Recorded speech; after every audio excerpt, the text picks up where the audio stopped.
03同埋04單位，到底咧係邊個件會更加之靚？咁佢嘅區別喺邊度？藍天白雲，千山綠水，再往上邊嘅29到頂度咧，全部都已經 sell 咗啦嚇，而且咧喺度裝修中㗎啦，又靚仔係嘛，又企理，又好睇，又實用喎。一門呢邊咧唔使講，03單位咧贏晒，03還是04靚仔啲？呢個靚仔啲。係啦，呢邊係會靚仔啲喎，全部都係我哋業主，全部喺度裝緊修噶啦，吊裝緊嗰個風窗嘅大玻璃嚇，咁啊帶大家去睇睇大陸呢度嘅呢種高層咧，到底佢係點換上嚟嘅？吊緊嗰個玻璃嘅框嚇，新揾佢就揾新偉居。各位觀眾朋友，我係沙君。大家好，我 Ruby。嗱，今日節目咧嚟到粵海利江花園啊，咁我依家所在嘅位置咧就係7座嘅109個方無敵嘅山河景觀啊！各位觀眾朋友，咁如果話想要平啲嘅總價係嘛，咁60零萬、70萬之內，咁買呢一種無敵山河景咧，粵海利江花園嘅呢一個7座嘅109個方嚇，我哋咧係強烈推薦俾到大家嘅。咁總價咧僅需要咧65萬到我哋嘅68萬幾之間嚇，咁講緊係所有啲靚樓層都係唔超過70萬嘅。咁我哋依家現時所在咧就係粵海利江花園7座嘅28樓啊，咁我依家所在咧就係03號單位啦。咁今期節目咧就單刀直入接接咧同大家分享一下呢一個03單位同埋04單位佢嘅一個區別啦。因為咧有觀眾朋友咧問翻我哋03同埋04單位，到底咧係邊個件會更加之靚？咁佢嘅區別喺邊度？佢嘅呢一個樓層咧，依家目前咧要去整翻咩啲靚樓層咧？咁我哋今期節目咧就係沉浸式帶大家嚟詳細對比一下粵海利江花園呢一個無敵嘅山河景03同埋04號單位啊！咁我依家現時咧直接咧就喺我哋嘅呢一個2803係啦03號單位嘅呢一個生活露台呢邊同大家去開波嘅。先帶俾大家睇個靚景先嚇。如果係留意開片嘅觀眾朋友應該都唔陌生嚇。對面咧係叫做虎頭山。呢度咧有一個虎頭塔嘅。呢條咧係淡澳河啊。再往前面咧就我哋嘅紅樹林公園。好，再過到嚟我哋嘅呢個左邊，俾大家一眼望盡嚇嗱，好靚成條河景講緊下今日天氣熱，河嗰個水位比較低啲。如果係講緊水位高嘅時候咧，成條河咧就係綠油油嘅。而且咧周不時我見到嗰啲白鷺啦，係咪喺度咧係咁飛藍天白雲，千山綠水，係啦。對面咧又有一個虎頭山嚇。咁我哋業主咧叫做呢一個方位同埋呢個景咧，真係久遠積集啊！好多香港觀眾朋友應該都中意呢個景嘅。呢個809方從開售至今咧都係銷情非常之好啊！OK， 咁我哋咧直接同大家沉浸式咁去對比下，大家應該會聽到好多施工嘅聲，因為上邊買咗嘅業主咧，依家咧包括埋我哋嘅32、31、30係咪29，全部咧喺度施工中㗎啦。好，咁我哋咧就由門口呢度詳細帶大家對比下啦。28樓OK， 呢邊可以調轉個鏡。好，28樓，呢個咧就係我哋嘅03單位，係啦，呢邊可以過到嚟呢個位。對面咧就係04單位。咁呢兩套咧都係109個方嘅。好，我哋先睇下呢一個03單位。依家03單位講緊最高嘅樓層咧就係剩低28樓啦。再往上邊嘅29到頂樓咧，全部都已經 sell 咗啦，而且咧喺度裝修中㗎啦。首先28樓嘅03號單位佢唔同嘅地方咧就係入門，大家會見到佢呢度咧有一個窗位嘅。首先可以有更加之光猛嘅採光，即係喺你嘅屋企門口呢度係嘛，非常之靚仔，又可以睇到呢一個河景，係啦，好正，都好舒服即係你返到屋企之後咧，呢度咧仲有一個少少好似個飄台位咁，你係可以喺呢度裝個比較薄身啲嘅櫃。再加之呢一個飄台咧，最起碼要咁闊呢個空間咧，你可以喺度擺啲嘢，做一個薄身嘅櫃咧，打斜咧係可以放啲拖鞋嘅，係用嗰種鋁質嘅，又靚仔係嘛，又企理，又好睇，又實用喎，係啦，呢個咧係03單位門口呢度大家記住一翻到屋企咧就可以欣賞呢樣個美景。冇錯啦，最重要就係有光猛，冇錯。最重要呢度又好用喎。嗯。係啦，嗱咁啊，我哋直接咧嚟大家對比下零四單位唔同嘅地方先嚇。咁啊，零四單位呢度咧係實牆嚟嘅，但大家好明顯，咁佢會比較壓迫啲，冇咁通風，因為佢冇窗位，同埋咧係睇唔到嗰個景嘅嚇。咁啊呢度咧係有一個水井位嘅，係啦。然之後仲有呢度咧，仲有一條後樓梯。OK， 呢度仲有一個後樓梯。嗱咁啊入門呢邊咧唔使講，零三單位咧贏晒，係啦。OK， 咁我哋睇睇呢個室內啊。嗱，咁啊入到嚟嘅間隔都一樣，呢邊做翻個鞋櫃。嗱 OK， 咁啊呢度咧有個陽光房。呢個陽光房咧，咁佢就係可以做一個多功能房去用嘅嚇。咁啊呢度一個飄台，咁如果我哋放一個尾二至尾五床咧，都係可以擺到嘅。好，咁啊呢個係第一間房啦。好，咁啊再入到嚟，各位觀眾朋友，大家先睇採光，南北通道，雙露台，開咗窗之後咧，好扯風，好舒服啊！嗱，咁我哋先睇一睇呢一個主露台。咁我哋咧可以咧，因為佢無坯房，咁我哋到其時咧，你可以呢度放梳化又得，呢邊放梳化又得，係嘛？所以咧無坯房嘅好處咧，就係話你後期咧唔使精裝交俾你，就再去改動。咁你初裝修嘅時候咧，你就可以定邊一邊做電視櫃啊。咁啊，正常嚟講咧，我哋咧可能會更加之推薦就係話咧，如果我哋擺喺呢個位嘅時候又得。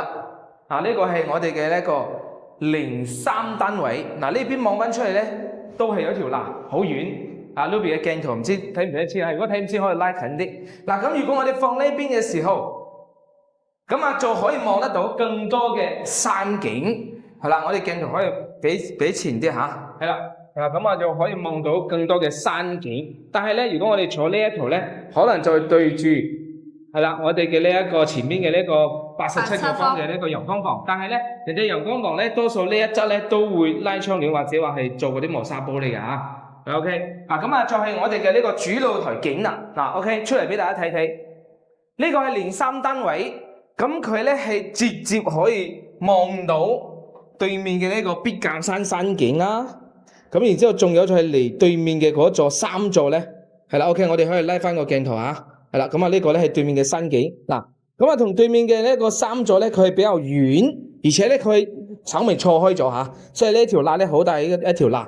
咁我哋攝像機拍嘅呢個視野咧，其實冇我哋肉眼見到嘅咁近嚇，因為我哋呢個攝像機佢係用廣角嘅嗰個視野，咁佢係睇落比較遠啦。咁呢個咧就係肉眼嘅呢一個感覺啦，冇錯，呢個視覺啦。咁然之後仲有呢邊仲有一條罅 ，OK。呢條咧都可以望得出去嚇，咁然之後仲有下邊嘅景都俾大家睇睇，可以睇到我哋成個內園啦，係啦，同埋我哋嘅呢一個泳池啦，係咪都可以望到嘅喎？係啦 ，OK， 咁我哋咧過嚟睇下呢一個室外露台，南北通透啊，真係好扯風。到時候呢度咧裝一個餐邊櫃，呢邊咧做一個餐廳，真係好靚仔。OK， 咁我哋過嚟對比下呢一個露台。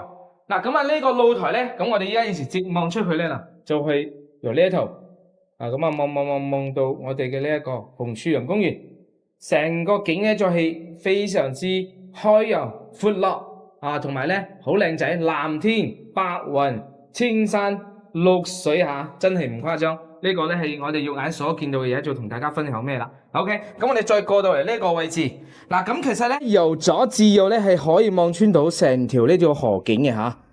咁但係咧就係話我哋如果想要望呢一側嘅時候咧，咁呢個03單位咧就係要企喺我哋嘅呢個露台嘅最右邊，咁打斜望過去。但係如果佢正面咧就係同樣可以望到我哋嘅呢個對面嘅呢個虎頭山紅樹林嘅，係啦，景都好靚仔。係啦，咁而家對面嗰邊咧 ，OK， 咁對面呢一個咧就係我哋嘅呢一個04單位啦，呢個04單位，所以大家咧都係對正住呢個方向，但係唔同嘅咧，佢04單位呢個露台會更加之即係正對住我哋嘅成條河景嘅嚇。等陣我哋再過去對比。好，咁我哋依家咧就嚟到我哋嘅呢個房間，係啦，帶大家去對比下嚇。首先洗手間嘅採光係無敵好嘅啦。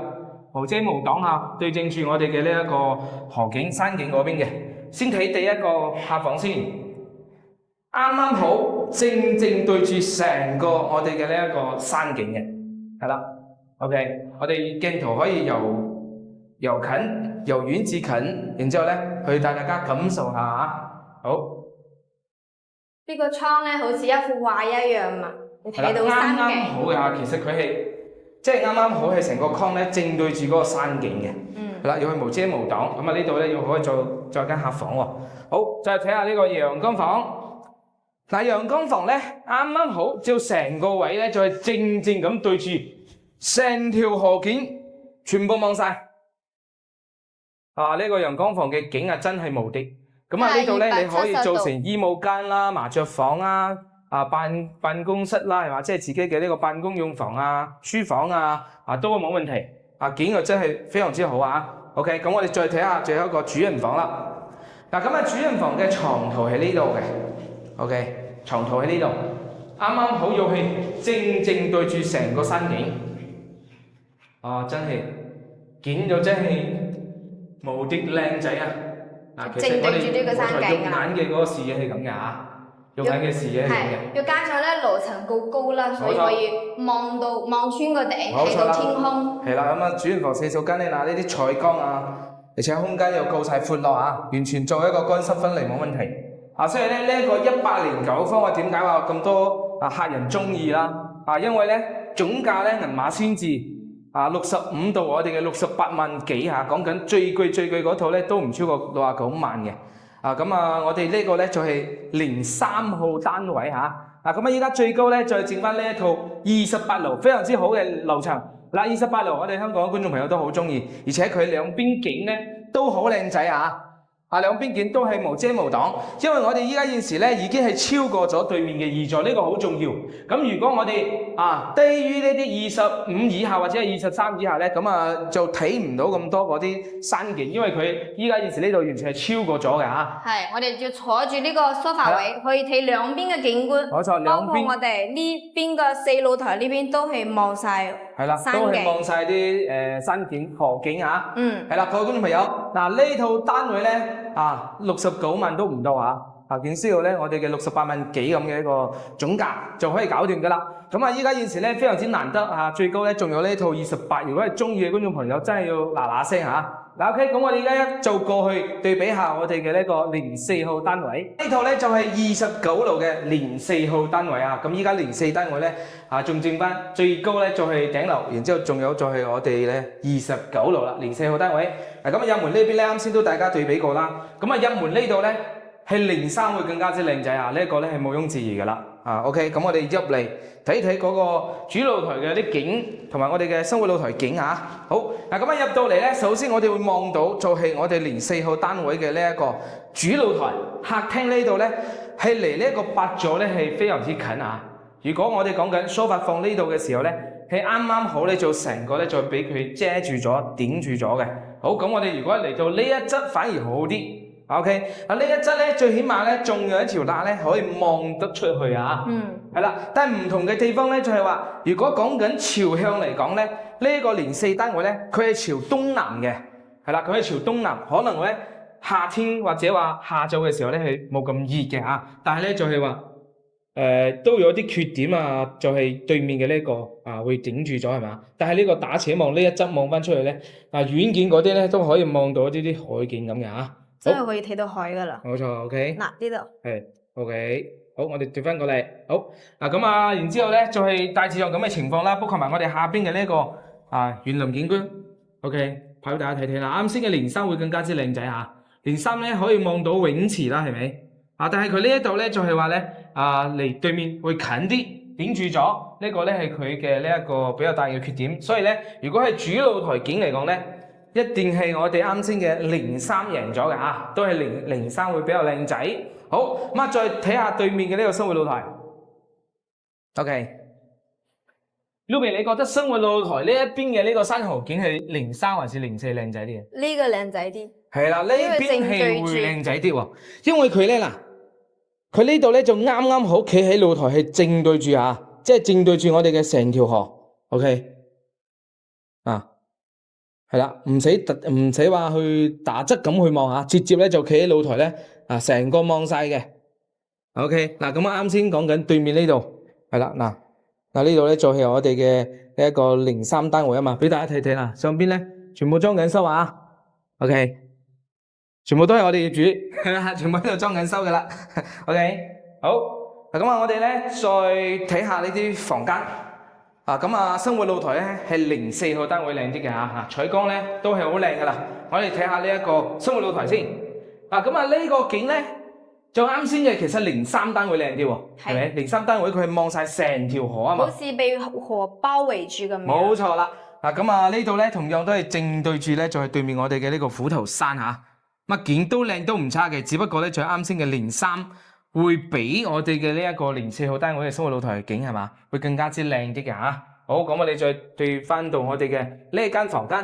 好，咁呢間房間咧，咁佢啱啱好就係咁打斜望啊，就啱啱好係喺呢兩棟之間嘅，我哋嘅呢一條欄可以望出去都可以睇到啲山景嘅喎。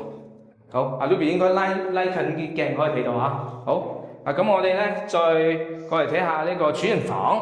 首先主人房一入到嚟咧係好壓迫嚇，咁係啱啱好係俾呢個8座咧成個咧正正咁對住咗嘅，而且好近嘅感覺。但係咧設計師嘅設計咧就真係好用心嘅啦。床頭喺呢度，但係我哋如果瞓喺床頭嘅時候咧，哇，要完全唔同咗喎。啱啱好又係咁打斜望，而且咧佢啱啱好嗰兩側嘅房間咧係完全望唔到呢度。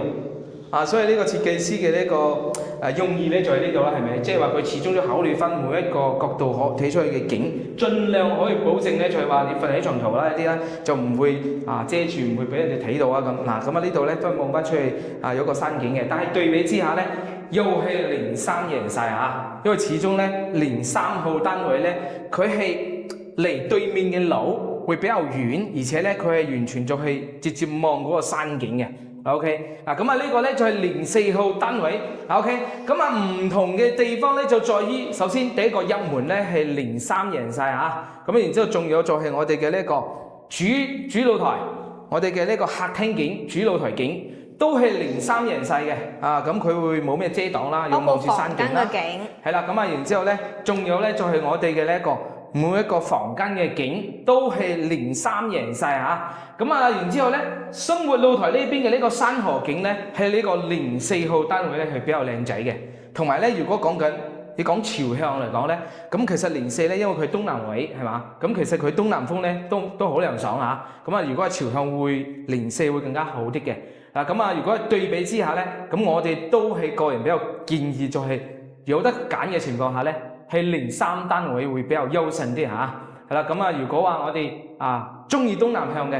即係講緊主要咧可以有個位有個露台可以睇晒啲河景，主露台呢邊咧會考慮封窗係嘛，可以接受到對面嘅8座稍微近啲其實咧04都得嘅只不過咧我哋個人建議嚟講有得揀咧，首揀03依家咧目前03單位最高咧就啱先嘅28樓啦，依家04號單位咧最強烈推薦嘅就係呢一個2904啦。各位觀眾朋友，依家現時咧成個我哋林森嘅所有盤當中如果你想60零萬、70萬想買呢一種4房單位，南北通透雙露台，而且咧又想要呢一種靚景嘅，想要呢一種旺中帶靜嘅，係咪？其實粵海利江花園嘅呢一個109個方咧，一定係你值得去睇同埋值得考慮嘅呢一個樓盤各位朋友，如果對呢個109個方有興趣嘅，都可以加我哋嘅 WhatsApp 微信，約個時間上嚟咧實地咁感受一下、考察一下，睇下啱唔啱自己嘅 feel 大家咧買毛坯嘅時候咧，可能會擔心一樣嘢，就係大陸裝修會唔會好麻煩？因為我平時要上班，冇咩時間上嚟睇裝修喎。關於呢一點咧，我哋喺粵海利江花園咧 sell 咗差唔多有20套好多業主咧都已經裝修好咗已經有入住咗嘅，都有喺度裝修中嘅，都有啱啱買咗準備去裝修嘅係啦，咁我哋咧粵海利江花園我哋 sell 咗好多啦，咁我哋都係全程咁去幫大家跟進翻嘅。係啦，咁啊大家擔心嘅嘢咧，都係我哋咧去幫大家去解決嘅。我哋咧會喺本地呢邊咧篩選一啲安全穩陣嘅一啲裝修公司，然之後咧推薦俾到大家，讓大家咧多一啲選擇。而且咧成個裝修過程中咧，大家如果有需要我哋幫大家去對接嘅，咁啊大家唔使話辛苦要跑過嚟去對接裝修公司嗱，所以呢點大家可以放心，我哋喺粵海呢度咧，可以話當成咗粵海係我哋嘅第二個家咁啊！因為咧好多我哋嘅業主或者我哋觀眾朋友可能都經常都會喺呢度見到我哋嘅。因為我哋喺呢度咧好多我哋嘅親朋好友係講我哋啱先發覺我哋業主屋企咧依家喺度吊裝緊嗰個風窗嘅大玻璃咁帶大家去睇睇大陸呢度嘅呢種高層咧，到底佢係點換上嚟嘅關於呢個吊裝嘅一啲成本同埋咧我哋嘅呢一種工藝安唔安全等等，我哋依家現時帶大家去了解下。各位觀眾朋友，咁我哋依家現時咧就喺我哋業主屋企咁依家現時咧正喺度施緊工吊裝緊嗰啲玻璃先俾大家睇睇。咁啱先呢啲大塊嘅玻璃咧，都係從我哋樓下吊到我哋嘅高層30幾層咁我哋咧都係第一次見呢一種吊裝嘅工藝咁我哋傳統咧，如果係用翻我哋嘅嗰種即係嗰種吊機咧，咁成本非常之高。啱先問咗師傅，如果用傳統嘅吊機吊到呢一種20幾30樓咧，咁要1、2萬嘅吊裝費用。但係如果我哋用呢一種咧，第一係好方便、好便捷啦，而且咧又好安全穩陣係啦。咁呢一種咧就係用翻我哋咁嘅一個管輪啦，係嘛，嗰咁嘅一個竹定，然之後咧將佢從花園嗰度吊上嚟OK， 過嚟大家睇睇，師傅喺度施工中OK， 俾大家睇睇，係啦，我都 OK 咪依家咧吊緊嗰個玻璃嘅框係啦，吊緊嗰個玻璃框上嚟嘅。咁最下邊嗰度咧都有我哋嘅一個師傅。咁一共咧都需要我哋至少有4至6個我哋嘅呢個工人師傅喺度施工操作。上嚟啦， OK， 上嚟啦！係啦，好，準備上嚟啦，好，我哋退翻出嚟。好，唔影響我哋嘅師傅施工我哋睇好啲。係啦，冇錯，咁佢有呢個控制嘅呢一個設備啦。OK， 咁我哋嘅呢個門框咧已經吊咗上嚟所以咧我哋大家咧就唔使擔心話我哋嘅嗰啲高層係咪點去運送同埋我哋吊裝呢個玻璃咧？其實咧僅需要簡單咁嘅一個設備唔使用到嗰種重型嘅嗰啲吊車設備啦，係咪？就僅需要呢一個比較簡單咁嘅一個我哋嘅鋼纜啦，同埋我哋咁嘅一個滾輪然之後咧成個施工嚟講咧，同物業嗰邊咧都已經報備咗噶啦。咁我啱先咧都問咗我哋嘅師傅，其實佢話咧呢度咧係比深圳好好多。深圳嗰邊如果要去報裝呢啲咧，咁入到嚟同埋成個施工要去申請咧就好麻煩。佢話呢度咧都 OK 嘅，物業好順暢咁通過咗。係，仲有粵海咧對呢個封窗嘅要求咧，唔會話真係好嚴格。佢咧就單純咧對呢個材料啦，包括呢個玻璃嘅厚度啦係要求，但係其他嘅款咧就冇咁嚴格。其實有好多木業咧係只要求你係裝啲好簡單嘅封窗啦，就冇呢種好多款俾你選擇咯。呢個都係一個亮點嚟嘅。係冇錯，即係話呢度咧，你最起碼可以做翻自己係嘛？中意封推拉嘅又得，中意封呢一種大落地玻璃，開一啲開企位係嘛？平開門嘅嗰種又得。係，我哋喺粵海咧都睇過有一戶業主喺成副大玻璃。係啦，非常之正好，咁我哋今日節目拍攝呢度，下期再見啦，拜拜。拜拜。